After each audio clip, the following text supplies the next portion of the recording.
ইন্নাল হামদুলিল্লাহ, আপনার পিতামাতা ইন্তেকালের পরদিন থেকেই আপনি আপনার পিতামাতাকে স্বপ্নে দেখা শুরু করলেন। আপনার কাছে এসে কিছু চাইতেছে, আপনার বাসায় এক কোণায় বসে রয়েছে, কথা বলছে না, উস্কো খুস্কো ভাব।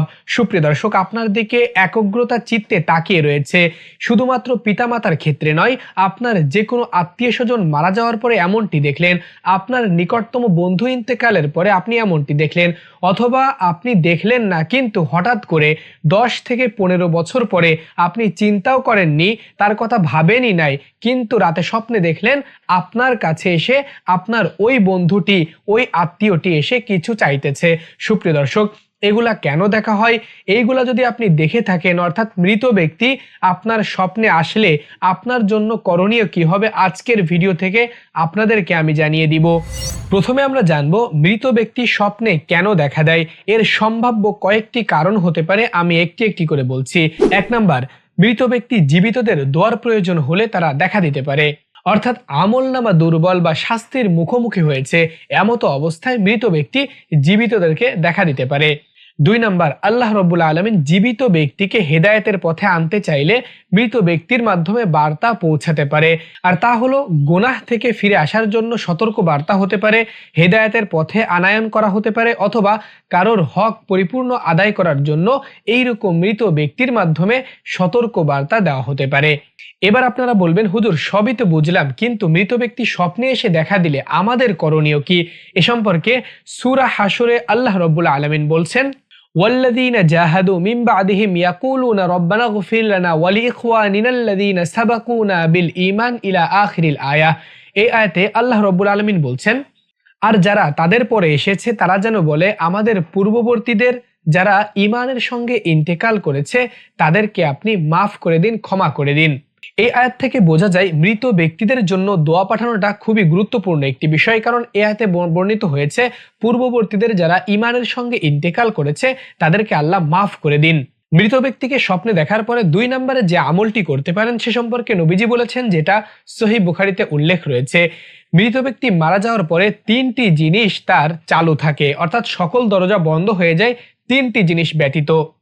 1 নাম্বার হচ্ছে সদাকাতিন জারিয়া, অর্থাৎ সদকায়ে জারিয়া। আপনি মৃত ব্যক্তির নামে কিছু দান সদাকা করে দিলেন, সে যদি বালা মুসিবতের ভেতর থাকে তাহলে সে বালা মুসিবত দূর হয়ে যাবে। আর সে বালা মুসিবতে আছে কিনা এটা কিভাবে জানবেন?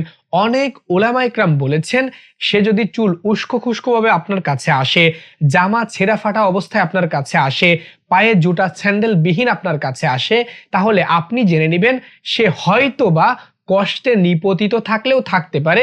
এটা আপনি মনে মনে ভেবে আপনি তার জন্য কিছু দান সাদাকা করে দিবেন, এটা তার আমল নামায় পৌঁছে যাবে।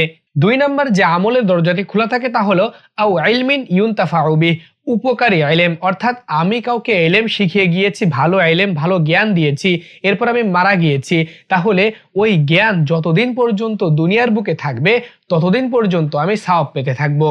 3 নাম্বার আও ওয়ালাদিন সলিহিন, অর্থাৎ নেক সন্তান রেখে যাওয়া। আমি একটি ভালো সন্তান রেখে গিয়েছি, সে বড় ডাক্তার হয়েছে, সে বড় আলেম হয়েছে, সে সৎ পুলিশ অফিসার হয়েছে, দুর্নীতি করে না, দুর্নীতিমুক্ত সমাজ গঠনের জন্য সে তার নিজের জায়গা থেকে প্রতিবাদ জানাচ্ছে। সুপ্রিয় দর্শক, এইরকম নেক সন্তান যদি কেউ রেখে মারা যায় তাহলে তার আমল নামায়ও এই সওয়াব যেতে থাকবে যতদিন পর্যন্ত তার এই সন্তান জীবিত থাকবে। সুপ্রিয় দর্শক, এই 3টি জিনিসের ভেতর নাম্বার 1 যেটা, সেটা বলেছিলাম সদকায়ে জারিয়া। এই সম্পর্কে আরো একটু হাদিস বলতে চাই, তা হলো নবীজি বলেছেন, as-সাদকাতু তারুদ্দুল বালা, সদকার দ্বারা বালা মুসিবত একেবারেই দূরীভূত হয়ে যায়। এই জন্য মৃত ব্যক্তি যেভাবেই আসুক না কেন, আপনি যদি তার নামে সদকা করে দেন তাহলে তার আমল নামায় চলে গেল। সে যদি কষ্টে নিপতিত হয়েও থাকে তাহলে আল্লাহ রাব্বুল আলামিন এর মাধ্যমে তার কষ্ট দূর করে দিবেন। সুপ্রিয় দর্শক, আমি কোরআন হাদিস থেকে আলোচনা করার চেষ্টা করেছি, আলোচনার দ্বারা কতটুকু কি বুঝতে পেরেছেন আমি জানি না। আমি সংক্ষিপ্ত আকারে আমলগুলা একটু সাজিয়ে দিই। আপনি রাতের বেলা ঘুমিয়ে দেখলেন আপনার পিতামাতা যিনি মারা গিয়েছেন আপনার স্বপ্নে এসে দেখা দিয়েছে, আপনার কোনো আত্মীয় স্বজন দেখা দিয়েছে। এমতো অবস্থায় আপনার যদি ঘুম ভেঙে যায়, আপনি যদি ভয় পেয়ে থাকেন বা স্বপ্নটি যদি খারাপ হয়, এরা কেউই দেখা দেয়নি কিন্তু স্বপ্নটি খারাপ হয়েছে, তখন আপনি কি করবেন? আপনি যেটা করবেন, আপনি ডান কাতে শুয়েছিলেন তাহলে কাত পরিবর্তন করবেন।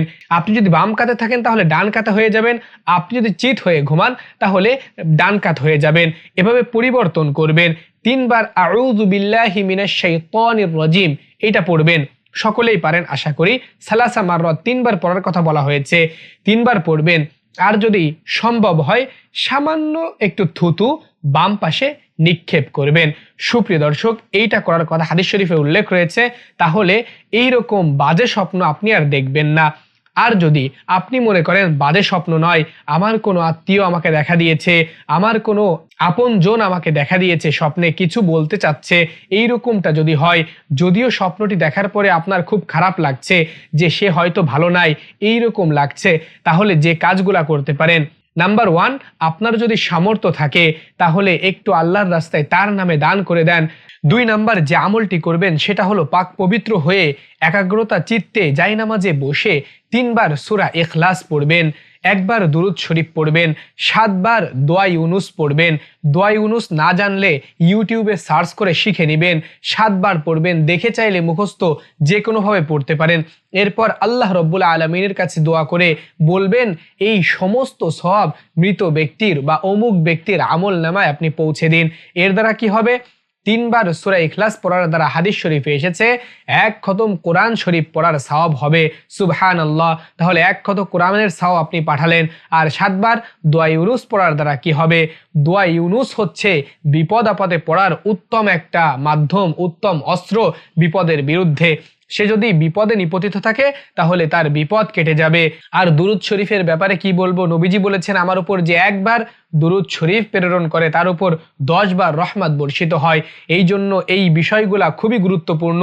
এই আমল করে মৃত ব্যক্তির আমল নামায় আপনি সওয়াব পাঠিয়ে দিবেন। আল্লাহ রব্বুল আলামিন মৃত ব্যক্তিকে সমস্ত বালা মুসিবত থেকে হেফাজত করবেন। অনেকেই আছেন এই সূরা দোয়াগুলা সহি শুদ্ধভাবে পড়তে জানেন না, কোরআন শিখতে চাচ্ছেন, দূরে থাকেন, দেশের বাহিরে থাকেন, কোরআন শেখার জন্য ভালো হুজুর পাচ্ছেন না, তারা স্ক্রিনে দেওয়া নাম্বারে আমার সাথে যোগাযোগ করবেন। এই নাম্বারে হোয়াটসঅ্যাপ, টেলিগ্রাম সব কিছুই আছে, ইমো সব কিছুই আছে। যে কোনো মাধ্যমে আমার সাথে যোগাযোগ করবেন। ইনশাআল্লাহ অনলাইনের মাধ্যমে সহি শুদ্ধভাবে কোরআন আপনাদেরকে শেখানোর আমি চেষ্টা করে যাচ্ছি দীর্ঘদিন ধরে। ইনশাআল্লাহ আপনার জন্য আমি চেষ্টা করব। এখন একটি কথা বলেই ভিডিও শেষ করে দিব। আপনি মৃত ব্যক্তিকে স্বপ্নে যে অবস্থায় দেখেন না কেন, এটার উপর আবশ্যকীয় হয়ে যায় না যে মৃত ব্যক্তি ওই অবস্থায় রয়েছে। স্বপ্নের উপর ফাতোয়া হয় না। সুপ্রিয় দর্শক, আমার আপনার স্বপ্ন এমনি হতে পারে। আমি আপনি ওলিয়া উলিয়া পর্যায়ের কিছু না, আমি আপনি নবী না, নবীদের স্বপ্ন সত্য হতো, কিন্তু আমরা সাধারণ মানুষ। সুপ্রিয় দর্শক, আমাদের স্বপ্ন সত্য হবে এমন কোনো কথা বা হাদিস উল্লেখ হয়নি। সুতরাং আপনি যদি দেখেন মৃত ব্যক্তি ময়লাযুক্ত অবস্থায় রয়েছে, চুল উস্কো খুস্কো রয়েছে, তাহলেই যে ধরে নেবেন সে কষ্টে রয়েছে এমনটি নয়। কারণ নবীজি বলেছেন, যেটা সহিহ বুখারীতে উল্লেখ রয়েছে, আর রুইয়াস সালিহাতু মিনাল্লাহ, ভালো স্বপ্নগুলা যেগুলা আমরা দেখি এগুলা আল্লাহর পক্ষ থেকে আসে। ওয়াল হুলমু মিনাশ শাইতান, আর খারাপ যে সমস্ত স্বপ্ন রয়েছে এইগুলা শয়তানের পক্ষ থেকে আসে। সুতরাং স্বপ্নের উপর অকট্যভাবে একীন ও বিশ্বাস করা নিতান্তই নির্বুদ্ধিতার পরিচয় দেওয়া হবে। সুপ্রিয় দর্শক, কথা বলতে বলতে ভিডিওর একেবারে শেষ পর্যায়ে চলে এসেছি। কেমন লেগেছে নিচে জানাবেন, এবং স্বপ্ন সম্পর্কে কোনো প্রশ্ন থাকলে অবশ্যই কমেন্টস করবেন। ইনশাআল্লাহ ওর উপর ভিত্তি করে নেক্সট কোনো ভিডিও আনার চেষ্টা করব। আসসালামু আলাইকুম ওয়া রাহমাতুল্লাহ।